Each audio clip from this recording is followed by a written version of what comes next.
Saúde os irmãos com a paz do Senhor, amém? Queria convidar os irmãos a abrir em Hebreus 12.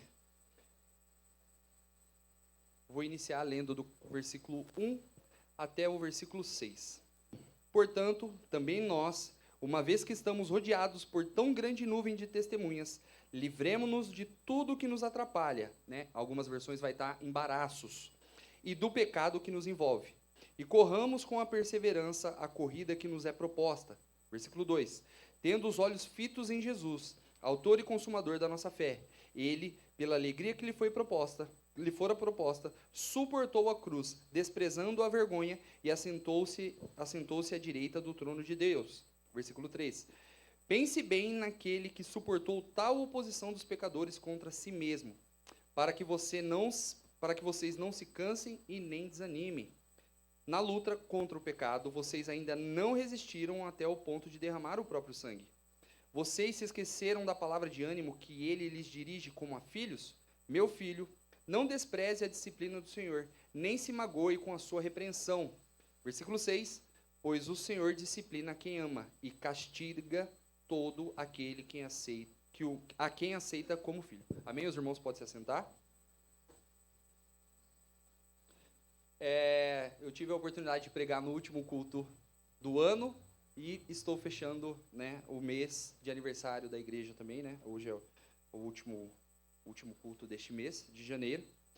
E é uma sequência daquilo que eu ministrei no último culto do ano, de uma reflexão daquilo que eu, particularmente, como Tiago, experimentei em Deus. E eu, como Tiago, líder do Ministério de Louvor e da participação dentro dos ministérios e da liderança da igreja, também participei na vida da igreja, né?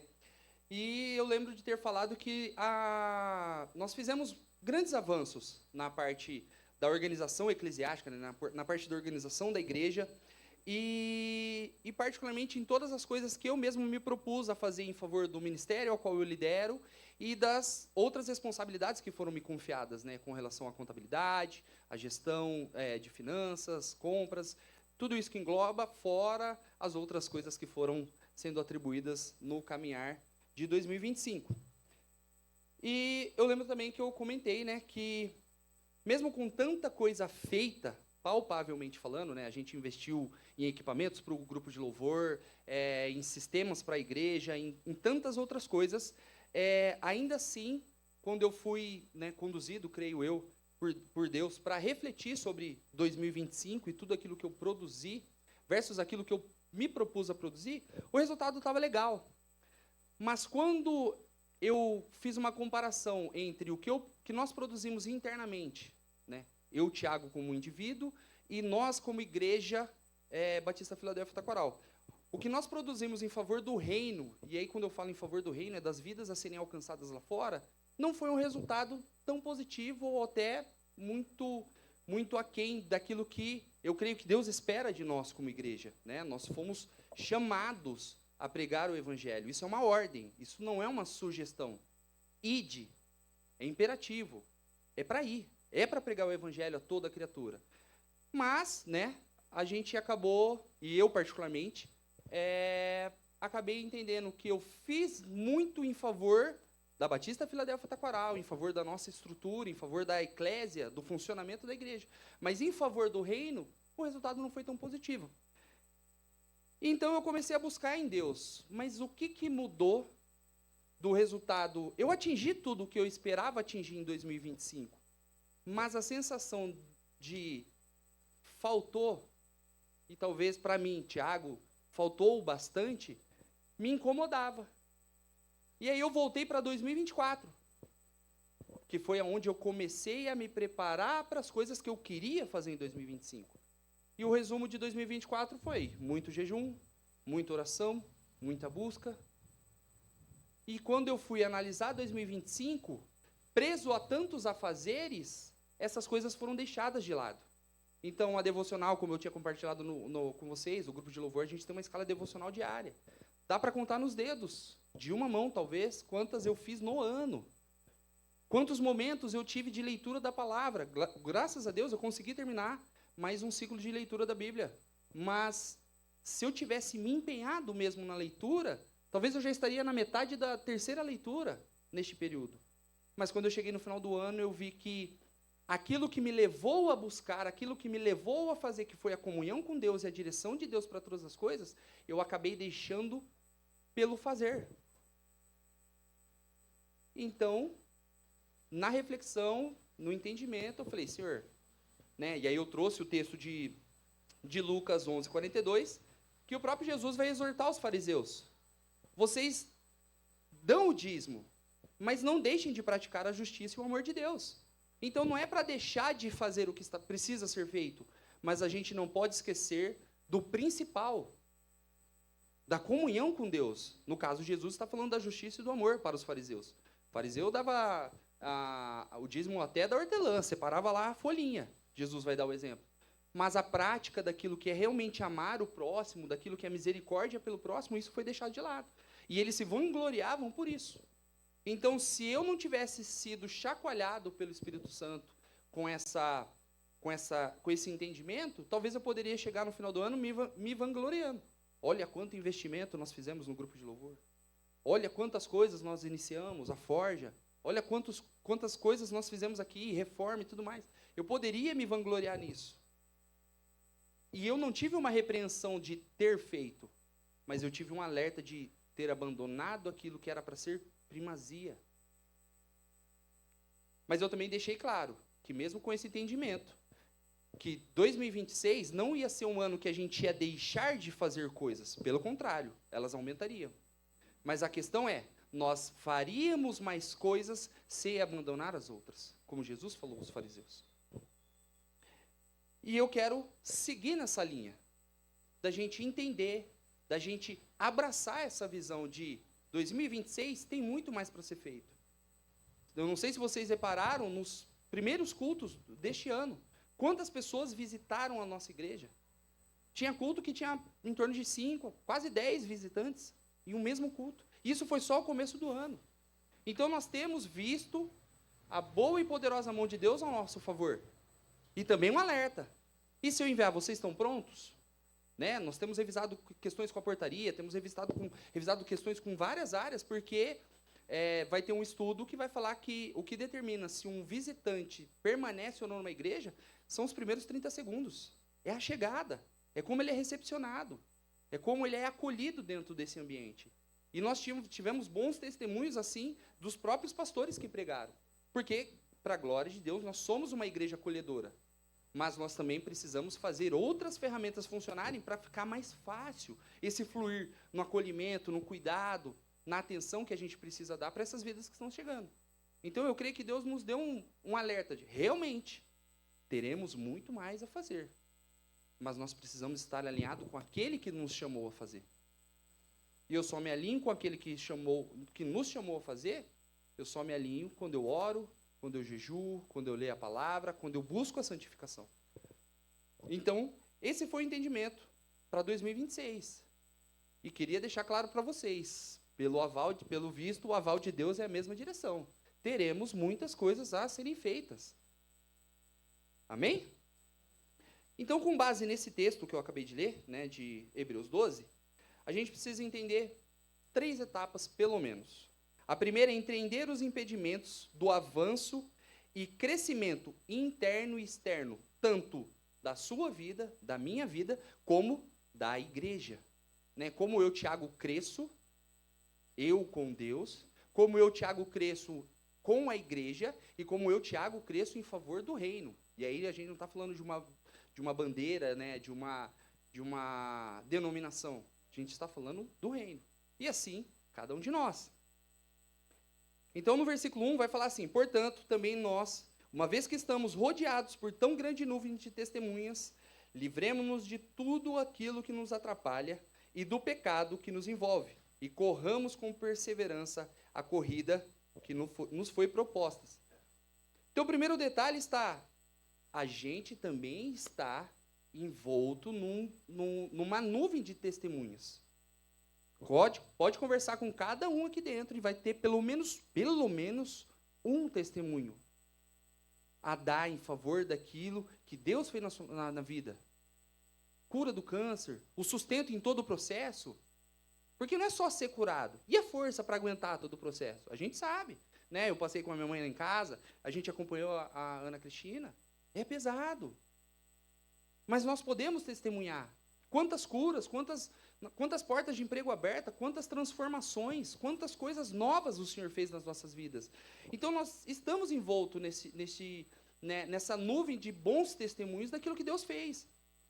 E é um sinal da aprovação, da mão do Senhor conosco. Então, esse é o primeiro detalhe, já no comecinho do versículo. Mas outro detalhe que precisa ficar claro é o pecado afeta o nosso relacionamento com Deus. Né? O texto vai falar, livremos-nos de tudo que nos atrapalha e do pecado que nos envolve. E o pecado afeta o nosso relacionamento com Deus. Gênesis 3, versículo 8, a gente tem a parte, né, ali a citação da questão de Adão, quando peca, né? Ouvindo o homem, né, e Eva junto com ele, claro, Gênesis 3:8. Ouvindo o homem e a sua mulher os passos do Senhor, que andava pelo jardim quando soprava a brisa do dia, esconderam-se da presença do Senhor Deus entre as árvores do jardim. Então, quando nós pecamos, nós fugimos da presença de Deus. Não é só assim, Deus não se aproxima de nós também não vamos na direção de Deus. E esse é o exemplo. Adão, quando viu que tinha desobedecido a Deus e percebeu ao primeiro momento a consequência do seu pecado, eles fugiram. E o pecado nos afasta da presença de Deus.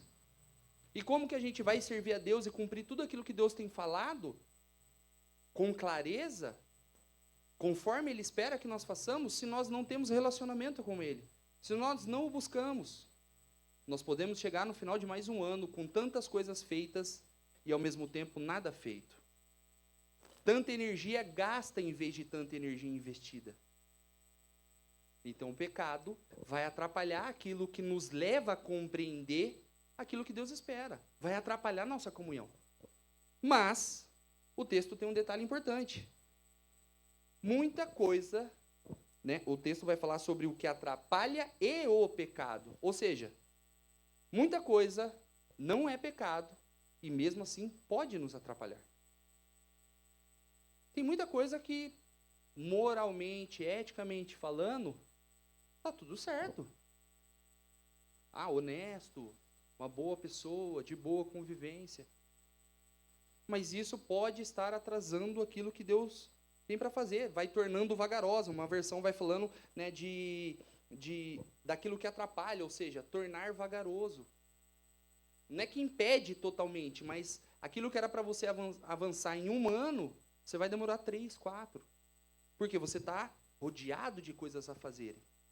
E foi uma das coisas que me chamou a atenção, que Deus me chamou a atenção. Tem muito para ser feito, mas você vai ficar preso nesse turbilhão de movimento? Nesse turbilhão de coisas a fazer? Se você me buscar, eu te direciono como fazer. Mais fácil, mais rápido e melhor. E do jeito que eu quero que você faça. Então, nós temos que entender que se a gente nega essa busca, a gente pode até fazer muita coisa e, ao mesmo tempo, chegar lá no fim e Deus fala assim, fez o quê? Foi o que eu te pedi? Mas eu preguei para um monte de gente, tá? E você orava pelas pessoas, como eu pedi? Não, eu só falava que Jesus amava. Né? A Cris uma vez trouxe um vídeo excelente. Né? Mas eu fui pastor, mas e a sua família? Eu não te chamei para ser pastor, eu te chamei para cuidar da sua família, para alcançar o próximo. Você fez isso? Não vai ter desculpa. Então nós precisamos estar o mais próximo de Deus possível para sabermos aquilo que Ele tem preparado e separado para nós. Senão a gente vai gastar energia. O trabalho honesto, dedicado, é muito importante e não é pecado. Não é pecado você ser um homem correto no seu trabalho. Aliás, todo crente deveria ser assim. O pastor Luciano Subirá vai falar, no Brasil nós somos 60 milhões de cristãos declarados. Como a questão profissional no Brasil deveria ser com 60 milhões de cristãos realmente exercendo a vida cristã no seu trabalho, em honestidade, em integridade, em compromisso. Era para a gente fazer a diferença. Mas, infelizmente, é só um número. Então, o trabalho honesto, ele é correto, não é pecado. Mas se você só tiver tempo para o seu trabalho, ele irá atrapalhar o seu relacionamento com Deus e com a igreja. Eu não consigo estar na igreja nunca. Eu não consigo parar para orar, eu não consigo parar para ler a palavra, porque eu estou sempre trabalhando. Quem te deu o trabalho?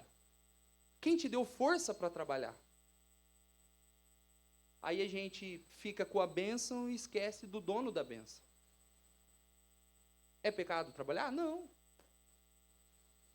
É recomendado que trabalhe. Mas isso não pode atrapalhar a nossa comunhão. Nós temos que ter tempo para todas as coisas, para buscar a Deus, para trabalhar.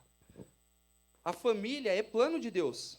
Demanda esforço, tempo, dedicação, e além de não ser pecado, a Bíblia ainda diz como devemos cuidar dela. Você vai ver muitos textos em como você deve cuidar, principalmente no Novo Testamento. Principalmente quando Paulo vai orientar, né, os presbíteros e os líderes a como eles orientarem a comunidade. Ou seja, nós temos a obrigação de ensinar as pessoas, por meio das Escrituras, como conduzir as suas famílias. Como Deus espera que nós façamos. É pecado? Não. Mas se você não ensina que a prioridade é a comunhão com Deus e que Ele é quem norteia os caminhos e as decisões, isso vai atrapalhar o entendimento da obediência e submissão a Deus da sua família. Você fala para a sua família que ela tem que obedecer a Deus, que ela tem que ler a Bíblia, que ela tem que ir para a igreja.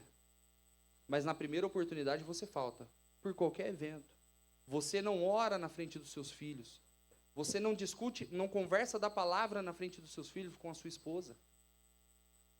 Você pode falar, não vai adiantar nada. É pelo exemplo de a vida cristã é prioridade. O relacionamento com Deus é prioridade, que vai fazer a diferença no seu lar. A gente tem cada vez mais avançado na conversa com as crianças, nesse sentido. Vocês pertencem a uma família, primeiro, cristã, e segundo, pela vontade de Deus, uma família de liderança na igreja. Então, sim, atividades da igreja são nossa responsabilidade. Nós, como pais, nós precisamos ter o cuidado para cuidar das coisas, das nossas responsabilidades, né, de ter tempo com a nossa família? Sim, porque a palavra vai falar. Mas a vida eclesiástica tem que estar enraizada na mente deles, que faz parte da nossa vida. Então eles já sabem, tem aniversário no dia da igreja. Não vai. A gente não vem só para cultuar, mas a gente vem para servir a igreja, servir os irmãos, servir a Deus, com aquilo que Deus nos chamou. Então eles já sabem. Tanto que se alguém convidar diretamente com eles, já sabe. Que dia que é? No dia, quarta, tem culto, não dá. Talvez a minha mãe deixe a gente ir ou depois do culto, ou antes, talvez.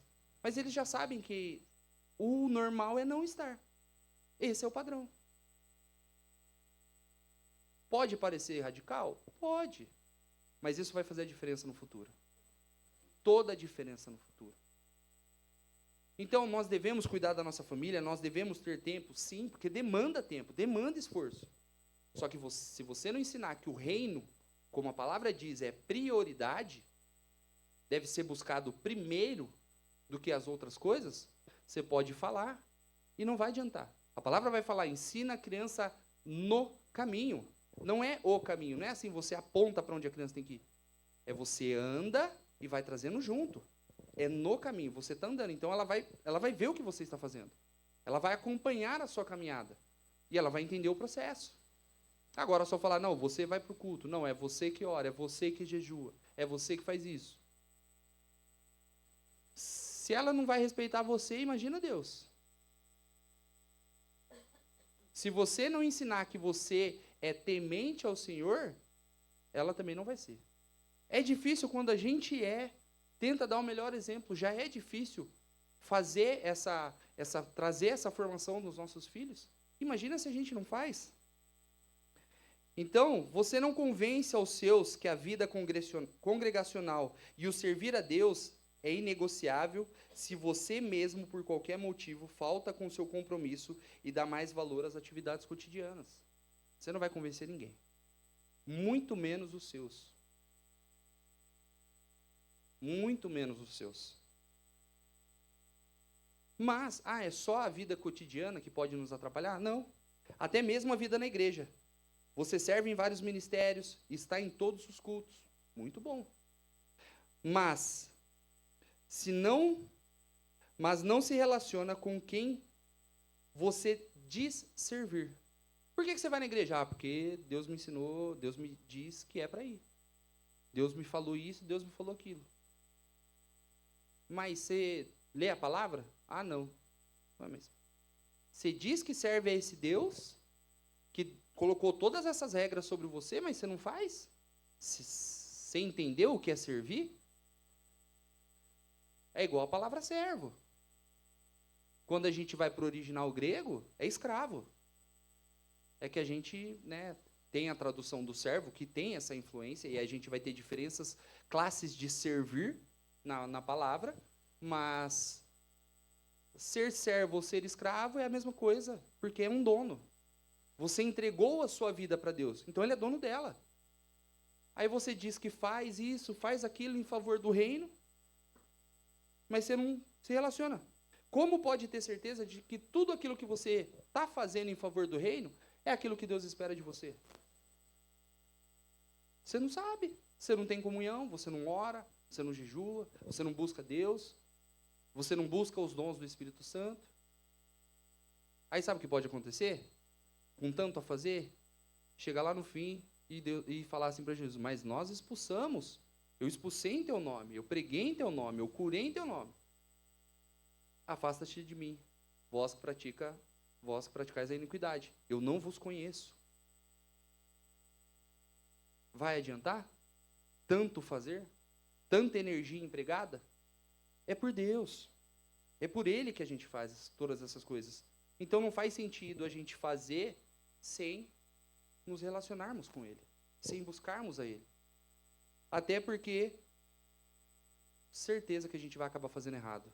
Porque entre o fazer aquilo que a gente acha que Deus quer e aquilo que a gente acha que a gente quer, que vai ser bom, segundo aos nossos olhos e segundo aquilo que as pessoas vão achar da nossa postura, é uma linha muito fina. Porque vai estar, ali disfarçado de boas obras. Mas qual é a intenção por trás das boas obras? É se vangloriar? Ou é dar toda a glória a Deus? Aquele que merece todo louvor, toda a honra. Então, até a vida na igreja pode nos atrapalhar na caminhada. E aí, o segundo ponto a gente precisa trazer à memória constantemente o porquê e para quem fazemos o que fazemos. Hebreus capítulo 12, versículo 2. Tendo os olhos fitos em Jesus, autor e consumador da nossa fé, ele, pela alegria que lhe fora proposta, suportou a cruz, desprezando a vergonha, e assentou-se à direita do trono de Deus. Versículo 3. Pense bem naquele que suportou tal oposição dos pecadores contra si mesmo, para que vocês não se cansem nem desanimem. Quem que é o autor e consumador da nossa fé? Jesus. Tudo que nós fazemos, tudo que nós desejamos, deve ser por conta dele. Foi ele que, por alegria de nos ter no seu reino, junto com ele, desprezou a humilhação, desprezou a vergonha, suportou a dor e morreu no nosso lugar. Então precisa estar claro e constantemente visitando a nossa mente o porquê que nós fazemos o que fazemos. Para quem que nós fazemos? Para Jesus. Até o silêncio, até o ficar quieto, até o momento de espera, se é a direção de Jesus, é a bênção para as nossas vidas.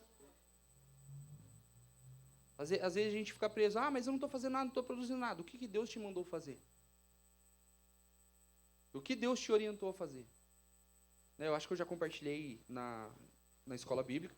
Eu tenho meu irmão, que ele precisa fazer uma intervenção, né, na prótese que ele colocou na cabeça do fêmur.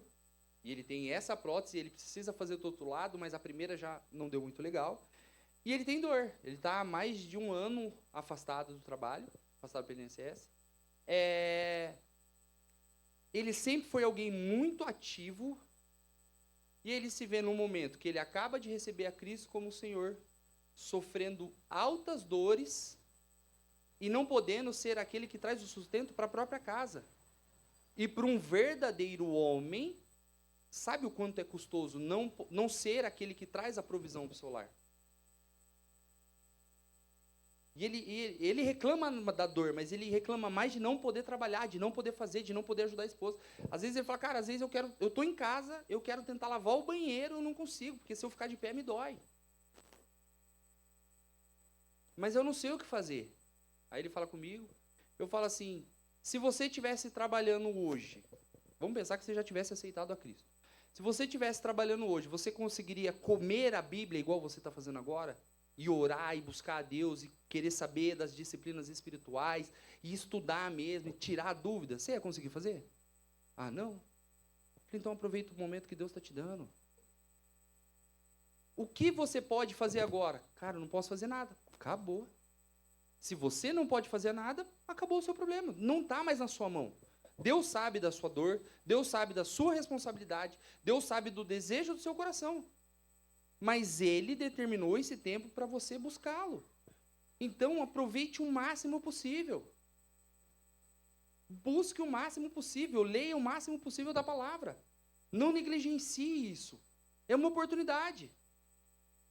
Você vai crescer muito mais rápido do que eu cresci em anos na igreja. Se você permanecer buscando, desejando Deus, desejando conhecer a palavra, desejando o Espírito Santo. É doloroso, pode parecer vexatório por certo ponto de vista, de ser um homem que não trabalha, não consegue trazer o sustento para casa. Pode parecer, mas você tem que se preocupar com o que Deus acha. E Deus está te dando uma oportunidade de buscá-lo, de conhecê-lo. É o seu tempo parado, é o seu silêncio. E ainda assim é uma bênção para você. Então saiba ser grato por este momento. Não deixe de orar pela sua cura, não deixe de orar pela restauração, para que você entre numa nova fase. Mas agradeça por esse tempo que você vive, por poder ler a palavra, por poder orar, né, com tranquilidade na sua casa, por poder auxiliar a sua esposa em outras coisas, que talvez trabalhando você não conseguisse fazer.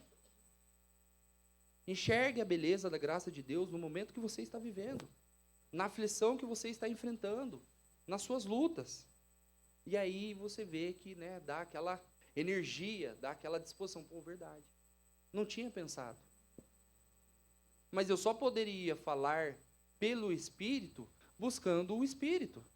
Como eu poderia confortar o coração do meu irmão ou trazer uma palavra para ele, que eu creio que foi direção de Deus, se eu não busco a Deus? O que eu ia entregar para ele? Algo de mim. E o que eu poderia entregar de mim para ele que fizesse a diferença? Talvez conhecimento, mas não transformação. Mas quando nós entregamos a Cristo, quando nós apresentamos a Deus, nós entregamos transformação. Essa é a diferença daquilo que a gente faz quando ensina. Quando temos clareza de que Jesus suportou grande dor, sendo obediente até a morte, e morte de cruz, Filipenses 2:8, pela alegria que ele sentia em nos ter junto com ele na eternidade, e se confiamos plenamente nessa verdade, que isso realmente aconteceu, ainda que haja dificuldades, nós não cansaremos ou desistiremos. Você pode até se abalar se você olhar para as ondas, para o vento forte. Mas se nós permanecemos com os nossos olhos fitos em Jesus, autor e consumador da nossa fé, as lutas virão? Virão. Jesus falou, no mundo tereis aflições. Mas nós vamos enfrentar, nós vamos avançar, nós não vamos desanimar, nós não vamos querer parar. Mas a gente precisa trazer constantemente à nossa memória o porquê que fazemos o que fazemos. Para quem que nós fazemos isso? Qual é o propósito de toda a nossa força, de toda a nossa dedicação, de toda a nossa busca? Terceiro ponto. entender como Deus usa as situações para nos conduzir. Versículos 5, 6, 7 e 8, ainda Hebreus capítulo 12. Versículo 5. Vocês se esqueceram da palavra de ânimo que ele lhes dirige como a filhos? Meu filho, não despreze a disciplina do Senhor, nem se magoe com a sua repreensão, pois o Senhor disciplina quem ama e castiga todo aquele a quem aceita como filho. Versículo 7. Suportem as dificuldades, recebendo-as como disciplina. Deus os trata como filhos. Pois qual filho que não é disciplinado por seu pai? 8. Se vocês não são disciplinados, e a disciplina é para todos os filhos, então vocês não são filhos legítimos, mas sim ilegítimos. Então a gente tem algumas declarações fortes da parte, né, do Senhor, por meio do autor de Hebreus.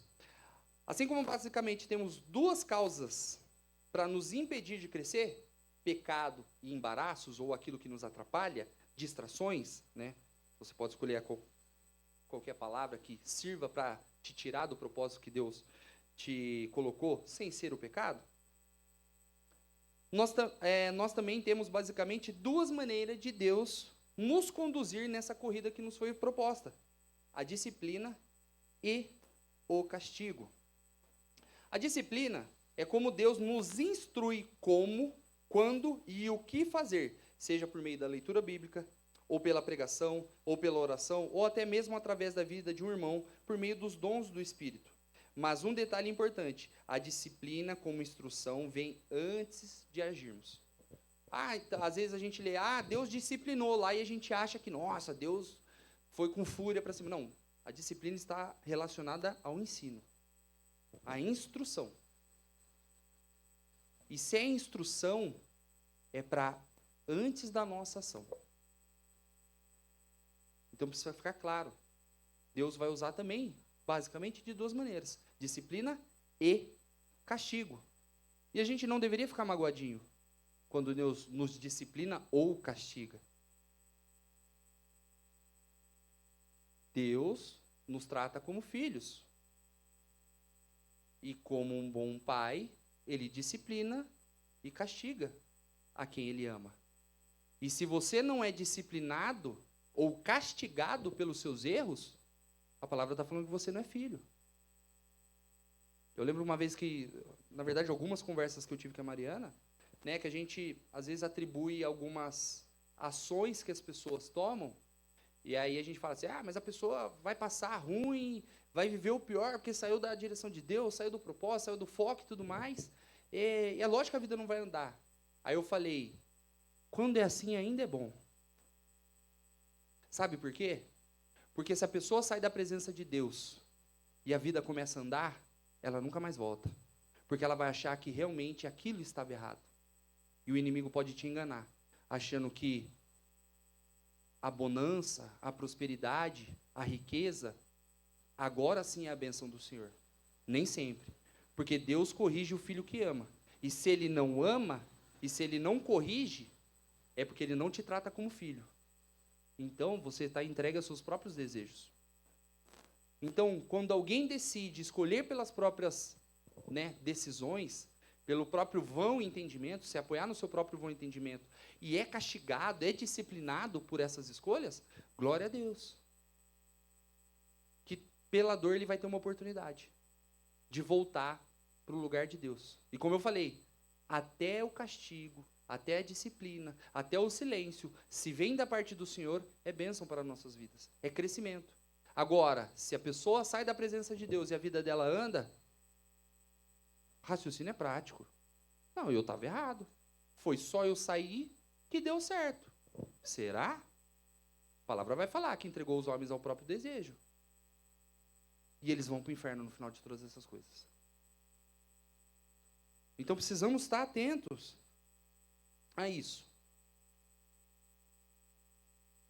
E o castigo, né? Falei da disciplina, que ela vem antes. Já o castigo, e o texto deixa claro que vem da parte de Deus, então a gente não pode falar assim, é o diabo que está castigando. Não, irmão. É Deus. E Deus está te castigando porque Ele te ama. É uma consequência da sua ação errada, da sua escolha errada. Mas Deus ainda, pelo castigo, está te dando uma oportunidade de voltar para o lugar. Voltar para a presença dEle.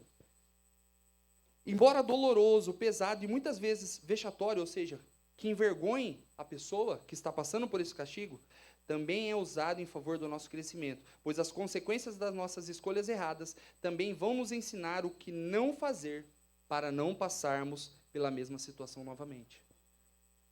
Então, a dor das nossas más escolhas, o castigo que vem pelo nosso agir errado, ainda assim vai ser algo aproveitado por Deus para nos trazer à presença dele.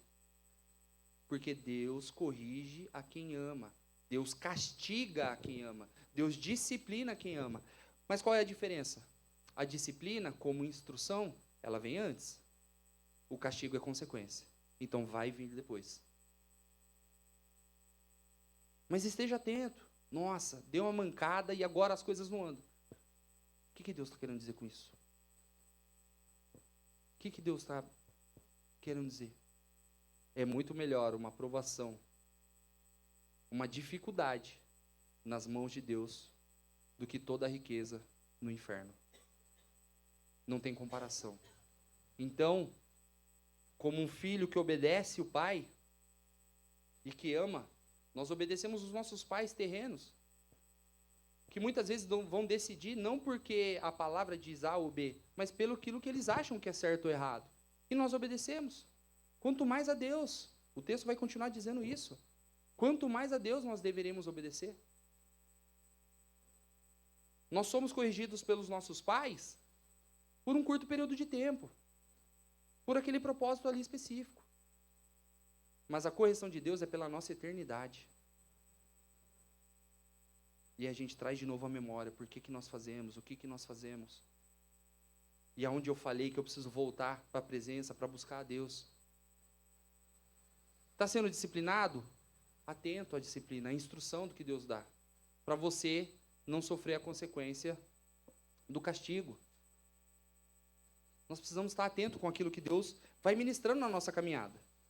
Conclusão. O processo e o fruto. Nenhuma disciplina, versículo 11 de Hebreus, capítulo 12. Nenhuma disciplina parece ser motivo de alegria no momento, mas sim de tristeza.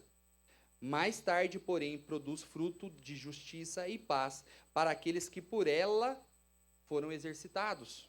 Ou seja, é tempo, é desgaste, é exercício.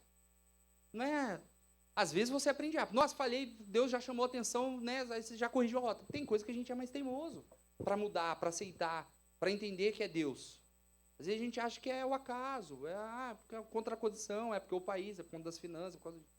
Se a gente pensar nisso, então o nosso Deus está limitado à condição do nosso país, do nosso governo. Então o nosso Deus já não é o todo-poderoso, o onisciente, onipresente, onipotente. É outro Deus que você está servindo. É lógico, nós, como povo, vamos sofrer a consequência de um mau governo, até Deus permitir. Eu dou o testemunho que na pandemia, para a graça de Deus, foi um dos anos que a gente mais cresceu, profissionalmente, financeiramente, socialmente, e foram anos difíceis, foram anos de perdas dolorosas. Mas, para minha família, foi uma bênção. Nós crescemos. Porque assim Deus agiu dessa maneira conosco. E se Deus quisesse agir de outra maneira, Ele continuaria sendo Deus. Versículo 12. Portanto, fortaleçam as mãos enfraquecidas e os joelhos vacilantes. Ou seja, é um alerta. Para que fortalecer? Porque tem caminhada para ser feita. Tem coisa para ser realizada. Versículo 13. Façam caminho retos para os seus pés, para que o manco não se desvie, mas seja curado. Ou seja, nós como testemunhas de Cristo, nós estamos mostrando o caminho. Nós estamos ensinando as pessoas. Então, os nossos caminhos têm que ser retos, para que aqueles que nos acompanhem parem de cair na caminhada, mas que eles sejam curados dos pecados, dos embaraços, das coisas que tiram eles da presença de Deus. Essa responsabilidade é de quem já chegou. Então não é só pela minha vida. Eu vou aplanar o meu caminho para abençoar aqueles que estão por vir, através da minha vida, através do meu testemunho. como testemunha de Cristo, como um verdadeiro cristão. Então, 2025 não foi um ano desperdiçado. Nós finalizamos algumas tarefas administrativas prioritárias, atuamos pontualmente em problemas que ocorreram, plantamos boas sementes. 2026, nós regaremos essas boas sementes, expandindo a organização para as outras áreas, ou seja, aquilo que a gente entendeu como funciona, como organismo, né, como organização religiosa, como regra, como lei, como deve funcionar Ministério A e Ministério B, a gente vai expandir isso para os outros ministérios, porque fica mais fácil. Depois que a gente organizou essas coisas, é só manter. É mais fácil manter organizado do que ficar arrumando do zero. Então a gente vai expandir essa organização para as outras áreas que já existem. Alinharemos a visão com todos conforme a direção que Deus tem nos dado, para que pela graça de Deus possamos colher os bons frutos, como cada visitante que aqui nós já tivemos este ano.